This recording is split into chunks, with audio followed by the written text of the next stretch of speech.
এখানে হচ্ছে আলু আর ডাঁটাটাকে ভালো করে নুন হলুদ দিয়ে মেখে রেখেছি। এখানে মাছ কেটে সুন্দর করে ধুয়ে রেখে নুন হলুদ মাখিয়ে রেখেছি। এখানে একটু মাছের তেল বেরিয়েছে, সেটাকে একটু তেলটা করব। এখানে কড়াইতে তেল দিয়ে দিয়েছি, তেলটা গরম হোক ততক্ষণে দেখিয়ে দিই কী লাঞ্চে আছে আজকে। বেগুন ভাজা, বেগুন মানে নিম বেগুন, নিমটা হচ্ছে এখানে আছে, নিম ভাজা। আর তোমার এখানে হচ্ছে সব কিছু দিয়ে একটা পাঁচ তরকারির মতন। এখানে সব ভেজে নিয়েছি, মাছ আলু ডাঁটা সব ভাজা হয়ে গেছে। এখানে হচ্ছে টমেটোটা কেটে নিয়েছি, লঙ্কা আদা সব এখানে আছে। এইগুলোকে এখন আমি তেলের মধ্যে দেবো, তেলের মধ্যে দিয়ে ফোড়নে দেবো আছে জিরে, কালো জিরে না সাদা জিরে দিয়ে করবো রান্নাটা। আর এখানে দেবো হচ্ছে একটা তেজপাতা, তেজপাতা দিলে, তেজপাতার কোনো কাজ নেই কিন্তু দিলে কিন্তু খুব সুন্দর গন্ধ হয়। ঠিক সেরকম কিছু মানুষ আছে যাদের কোনো কাজে লাগে না, কিন্তু সব জায়গাতে তাদের থাকতে হয়। জাস্ট এটা একটা জোকস ব্যাপার, কিছু মনে করো না, আমি জাস্ট ইয়ার্কি মেরেই কথাটা বললাম। তো চলো রান্নাটা করে নিই। হলো ঘড়ির কাঁটায় 1:05, বাবা নেই, ঘুম থেকে উঠলো। এখন হচ্ছে বিছানাটা ক্লিন করব। বিছানাটা ক্লিন করে ডাস্টিং করব, ডাস্টিং করে ঘর মুছবো। আর মাছের ঝোলটা সিমে করে দিয়ে এসেছি, এখনও হয়নি। ততক্ষণে বিছানাটা আমি তুলে নিয়ে তারপরে আমি মাছের ঝোলটা দেখে একবারে তখন নামাবো।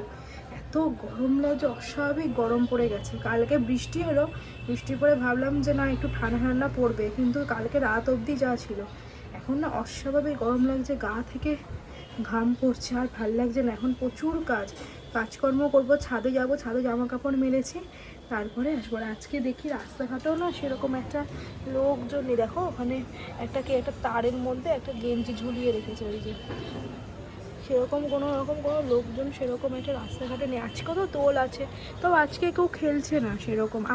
আগে আমরা দুদিন ধরে খেলতাম, কিন্তু এখন বাচ্চা কাচ্চাগুলো খুব অ্যাডভান্স হয়ে গেছে, সেরকম একটা খেলা। আমার দিদির ছেলেকেই কালকে বললাম কি রে বাবু আজকে খেলবি, বললো না যা খেলার হয়ে গেছে, স্কুলে নাকি অ্যালাউ করবে না। ওদের সেশন এখনও শুরুও হয়নি, তাও বলে স্কুলে নাকি ওদের অ্যালাউ করবে না। আমরা তো দুদিন ধরেই দোল খেলতাম। তো চলো অনেক বক বক করে ফেলি, এবার আমি একটু কাজটা আগে সেরে নিই। এখন এসছি ছাতু বানাতে বাবানের জন্য। রোজই তো তোমরা জানো যে ঘুম থেকে উঠে ছাতু খায়।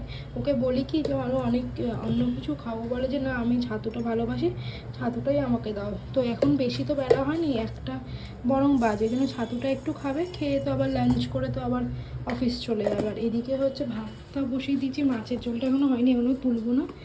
আর ও একটু নুন দিয়ে ছাতুটা খেতে ভালোবাসে, নুন আর লেবু, কিন্তু আমি পাতিলেবুটা একটু অ্যাভয়েড করি। তার কারণ হচ্ছে সকালবেলা এমটি স্টমাকে পাতিলেবুটা দিলে যদি এফেক্ট করে, তাই জন্য আমি আর পাতিলেবুটা দিই না।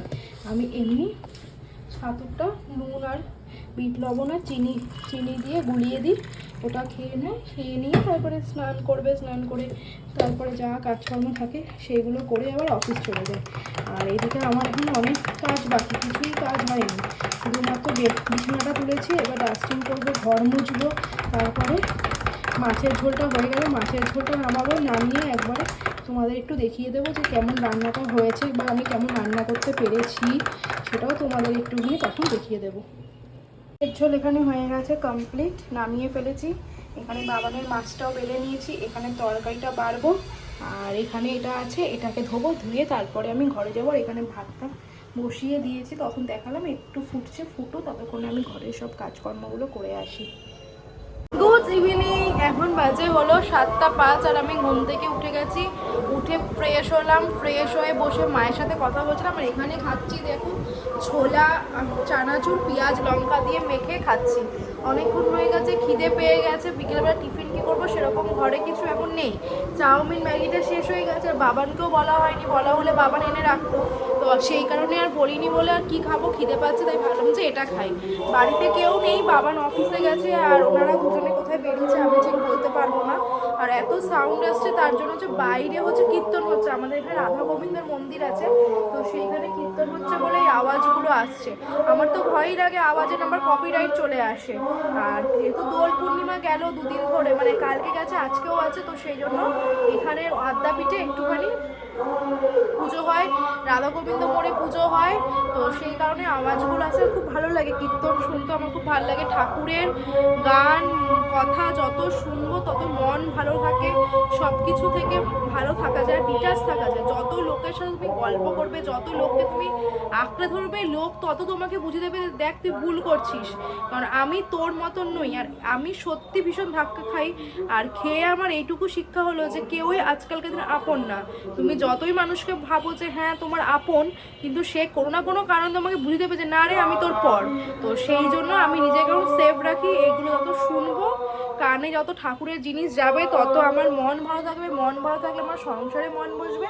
আর সবথেকে বড় আমি আমার স্বামীকে ভালো রাখতে পারবো, ওর বাদ দিয়ে আমি কিছু, ও আমার বাবা মা আর আমার দিদির ছেলে, আমার ফ্যামিলি আর আমার আমার হাজব্যান্ড ছাড়া আমি মানে সেই রকম মানে মরেই যাবো, তাদের ছাড়া আমার আর লাইফ চলবে না।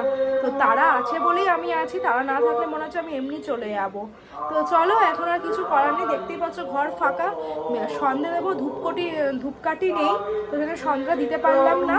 তো পরে দেখা হচ্ছে যখন রাত্রে যদি কিছু করি বা খাই তখন দেখা হবে।